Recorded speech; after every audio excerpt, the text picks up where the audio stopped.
Breaking news చూస్తున్నాం. ఇటు మంగ్లీ వివాదంలో మరో బిగ్ ట్విస్ట్. ఇటు అడ్వకేట్ సుబ్బారావుకి బ్రీత్ అనలైజర్ టెస్ట్ చేయడం పైన ఇటు హైకోర్టు చాలా సీరియస్ అయింది. పంజాగుట్ట సిఐ రామకృష్ణకి ప్రస్తుతానికి హైకోర్టు నోటీసులను జారీ చేసింది. తదుపరి విచారణ 2 వారాలకి వాయిదా వేశారు. ఇటు మంగ్లీ వివాదంలో కేసు విచారణ ఎక్కడి వరకు వచ్చిందో తెలుసుకునేందుకు ఇటు పంజాగుట్ట పిఎస్కు వెళ్ళిన అడ్వకేట్ సుబ్బారావుకి బ్రీత్ అనలైజర్ టెస్ట్ ఇటు సిఐ రామకృష్ణ పోలీస్ స్టేషన్లోనే చేశాడు. పోలీస్ స్టేషన్కి వచ్చే పిటిషనర్కి అసలు బ్రీత్ అనలైజర్ టెస్ట్ చేయడం ఏంటని హైకోర్టు ఆగ్రహాన్ని వ్యక్తపరిచింది. దానికి సంబంధించిన వీడియోని, వాళ్ళ మధ్య జరిగిన ఆ డిస్కషన్ని ఇటు సుబ్బారావు అలాగే ఇటు సిఐ రామకృష్ణ వీరిద్దరి మధ్య జరిగిన ఆ డిస్కషన్ని కూడా ఒక్కసారి వినే ప్రయత్నం చేద్దాం మొదటగా. దాని తర్వాత డీటెయిల్గా మాట్లాడుకుందాం. ప్రతి ఒక్కరికి పోలీస్ స్టేషన్ వచ్చే ప్రతి ఒక్కరికి బాధితులకి అందరికీ కూడా మీరు బ్లడ్ టెస్ట్ చేసి అదే ఆల్కహాల్ టెస్ట్ చేస్తే సార్, మరి బాధితుల ఫోన్ నెంబర్ తీసుకుంటారు సార్. మీరు పోలీసులకి నాకు ఫోన్ చేశాను, ఏఎస్ఐ గారు ఫోన్ చేశారు సార్. ఏఎస్ఐ ఈ కేసులో నిజంగా సార్ ఇది చాలా అన్ఫేర్ సార్. నేను కూడా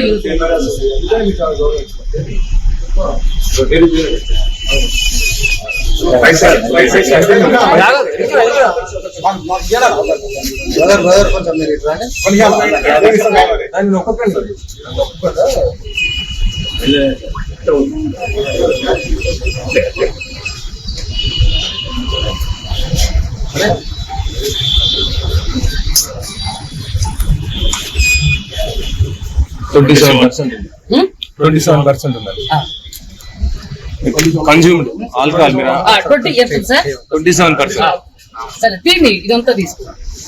okay sir, thank you. Positive negative చెప్పండి సార్. పాజిటివేనండి, ఆల్కహాల్ కన్జ్యూమ్ చేశారు అంటే డ్రైవింగ్ చేయడానికి ఎలిజిబుల్ అంతే సార్. ఇది చూడండి, కేవలం కూడా భయపెట్టి మభ్య పెట్టే ప్రయత్నాలు ఇవన్నీ కూడా సార్. ఇవన్నీ కూడా భయపెట్టి మభ్య పెట్టే ప్రయత్నాలు లీగల్ ప్రొసీజర్ గానే వెళ్తాం సార్. మీరు మీడియా వాళ్ళు కూడా ఇటు సిఐ నాకు డౌట్ ఉంది, నేను తెలుసుకోవాలనుకుంటున్నాను, మీరు తాగి ఉన్నారా అంటూ ఇటు సిఐ చెప్పి సుబ్బారావు ఇటు అడ్వకేట్ సుబ్బారావు ఒక పక్కన చాలా క్లియర్గా దిస్ ఈజ్ అన్ఫేర్, నేను పిటిషన్ దాఖలు చేయడానికి వచ్చిన వాడిని, నిందితుడిని కాదు. సాధారణంగా ఇటు ఇండియన్ లా ఏం చెప్తుంది? ఇండియన్ లా చాలా క్లియర్గా ఎవరైతే నిందితులు ఉన్నారో, అక్యూజ్డ్ ఉన్నారో వాళ్ళ మీద అనుమానం ఉంటే కనుక పోలీసులు గవర్నమెంట్ హాస్పిటల్కి పంపించి ఒక blood alcohol test, breath analyser test కాదు, తన బ్లడ్ శాంపుల్స్ తీసుకొని ఎంత ఆల్కహాల్ పర్సంటేజ్ తన బ్లడ్లో ఉంది అనేది టెస్ట్ చేయించాలి సాధారణంగా. అంతే తప్పించి మోటార్ వెహికల్ యాక్ట్ ప్రకారం 1998 మోటార్ వెహికల్ యాక్ట్ ప్రకారం కారు నడుపుతున్న వ్యక్తి అలాంటి వ్యక్తులను మాత్రమే బ్రీత్ అనలైజర్ ద్వారా టెస్ట్ చేయాలి. మరి నడుచుకుంటూ ఒక పిటిషన్ ఇవ్వడానికి వచ్చిన సుబ్బారావు పైన కేసు ఎలా పెట్టారు అంటూ హైకోర్టు ఇదే విషయాన్ని ప్రశ్నిస్తుంది. ప్రశ్నిస్తూ చాలా క్లియర్గా సదరు సిఐ, మనం ఫోటోలో చూస్తున్న వ్యక్తి ఆ రామకృష్ణ అనే సిఐ, ఆ సిఐకి ప్రస్తుతానికి హైకోర్టు నోటీసులను జారీ చేసింది, సర్వ్ చేసింది. చాలా క్లియర్గా ఎలా పిటిషన్ ఇవ్వడానికి వచ్చిన ఒక అడ్వకేట్ని మీరు బ్రీత్ అనలైజర్తో ఎలా టెస్ట్ చేస్తారు అంటూ క్వశ్చన్ చేసింది.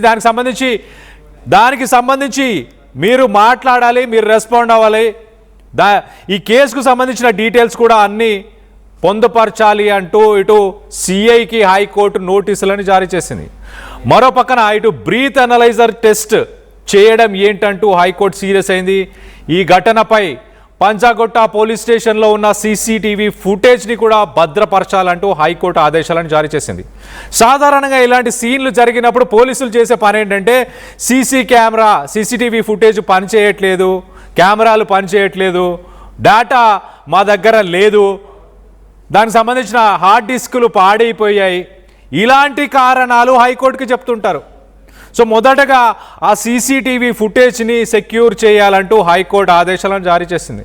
కానీ అంత అవసరం లేదు. ఇటు మీడియా అంతా అక్కడ మీడియా సమక్షంలోనే ఇదంతా జరిగింది. ఆ విజువల్లో మనం చూడొచ్చు. అందరూ ప్రతి ఒక్కరు ఫోన్స్ యూజ్ చేస్తున్నారు. ఆ ఫోన్స్లో రికార్డ్ అయిన విజువల్సే. సో సాక్ష్యాధారాలని తప్పు పట్టించే ప్రయత్నం పోలీసులు చేయడానికి ఎలాంటి అవకాశం లేదు. పిటిషనర్ వ్యక్తిగత స్వేచ్ఛను అలాగే మౌలిక హక్కులను భంగపరిచినందుకు ఇటు సిఐ పైన హైకోర్టు చాలా సీరియస్గా ఉంది. అలాంటి వాటి విషయాల్లో ఎలా జోక్యం చేసుకున్నారు, జోక్యం చేసుకోకూడదంటూ హైకోర్టు హెచ్చరికలు జారీ చేసింది. చట్టపరమైన ప్రక్రియకు విరుద్ధంగా వ్యవహరిస్తే గనక చర్యలు తప్పవని హైకోర్టు వార్నింగ్ ఇచ్చింది. దీనికి సంబంధించి మరింత డీటెయిల్గా మాట్లాడుకునే ప్రయత్నం చేద్దాం. ఇటు మా ప్రతినిధి ఇన్నారెడ్డి అందుబాటులో ఉన్నారు. ఇన్నారెడ్డితో మాట్లాడి తెలుసుకునే ప్రయత్నం చేద్దాం. ఇన్నారెడ్డి, చెప్పండి, అసలు సిఐ సుబ్బారావుకి ఇటు బ్రీత్ అనలైజర్ టెస్ట్ చేయాలన్న ఆలోచన ఎందుకు వచ్చింది? అతను ఏమన్నా తప్పుగా మాట్లాడా? ఏదైనా స్మెల్ రావడం జరిగిందా? ఎవరన్నా టెస్ట్ చేయాలి సుబ్బారావుకి అని ఎవరైనా పోలీసుల పైన ప్రెషర్ తీసుకొచ్చారా? కళ్యాణ్, యాక్చువల్ గా ఆ రోజు ఈ సంఘటన జరిగినప్పుడు ప్రత్యక్ష సాక్షిని నేనే. అక్కడ పంజగుట్ట పోలీస్ స్టేషన్ దగ్గరకు సుబ్బారావు కొంతమంది బాధితులు తీసుకొస్తున్నాడు. బాధితులు వచ్చి ఇక్కడ ఫిర్యాదు చేయనున్నారు పోలీసులకి. బాధితులు కూడా మీడియాతో మాట్లాడతారన్న సమాచారం మేరకు మనం కూడా అక్కడికి వెళ్ళడం జరిగింది. ఆ వెళ్ళిన నేపథ్యంలో అక్కడ మొట్టమొదటిగా జరిగిన సీన్ ఏంటంటే సుబ్బారావు వస్తానని చెప్పేసి పోలీస్ స్టేషన్ లోపల మొత్తం కెమెరాలు పెట్టుకుంటే సిఐ సీరియస్ గా వచ్చి మీరు ఎందుకు పెట్టారు కెమెరాలు అంటే, ఇట్లా మీకు కంప్లైంట్ ఇవ్వడానికి బాధితులు వస్తున్నారు సార్, దానికోసం పెట్టామంటే మొత్తం తీసేయండి, ఎవరు పెట్టారని చెప్పేసి కాస్త మీడియాతో కూడా కొంచెం వాగ్వాదం చేసి ఒక మాట కూడా అనడం జరిగింది. అవసరమైతే మేము లోపలేస్తామని చెప్పి అంటాం. తర్వాత మీడియా ప్రతినిధులు సంబంధిత పై అధికారులు చెప్పడం, ఈ హడావిడంతా నడుస్తున్న నేపథ్యంలో ఈలోగా సుబ్బారావు రావడం జరిగింది. వచ్చిన తర్వాత సుబ్బారావు గారు లేటుకు వచ్చిన నేపథ్యాన్ని కూడా అక్కడ మీడియా మిమ్మల్ని 12 o'clock రమ్మన్నారు, ఇంత సమయం ఎందుకు చేశారంటే బాధితులు మొత్తం గ్యాదర్ అవ్వాలని వస్తున్నాం సార్ అందువే అని చెప్పేసిన తర్వాత ఈ లోపల ఎవరో ఆయన దగ్గర నుంచి స్మెల్ వస్తుంది సార్ అని చెప్పేసి సిఐ గారు చెప్పడం, సిఐ గారు సరే రాని చూద్దామని చెప్పేసి సుబ్బారావు గారు ఎప్పుడైతే లోపలికి రాగానే సార్ బాధితులందరూ వచ్చారు, మీరు ఎందుకు మీడియాను రమ్మన్నారంటే లేదు సార్ బాధితులు వస్తున్నారు ఇక్కడ పోలీస్ స్టేషన్ కంప్లీట్ అని చెప్పిన నేపథ్యంలో మీకు బ్లీచ్ అనేది టెస్ట్ చేయాలని చెప్పి అన్నాడు. సార్ నేను కంప్లైంట్ ఇవ్వడానికి వచ్చాను, నాకు దగ్గర బాధితులు వస్తున్నారు, వచ్చినప్పుడు రావచ్చులే ముందు బ్లీచ్ అనేది టెస్ట్ ఇవ్వండి అని చెప్పేసి కాస్త యారగెంట్ గా మాట్లాడటం అనేది మనం చూసాం. దీనికి సంబంధించి ప్రత్యక్షంగా అది ఇప్పుడు రాత్రిలో ఏమైతే టెలికాస్ట్ అవుతుందో ఆ వీడియో నేను తీసిన వీడియో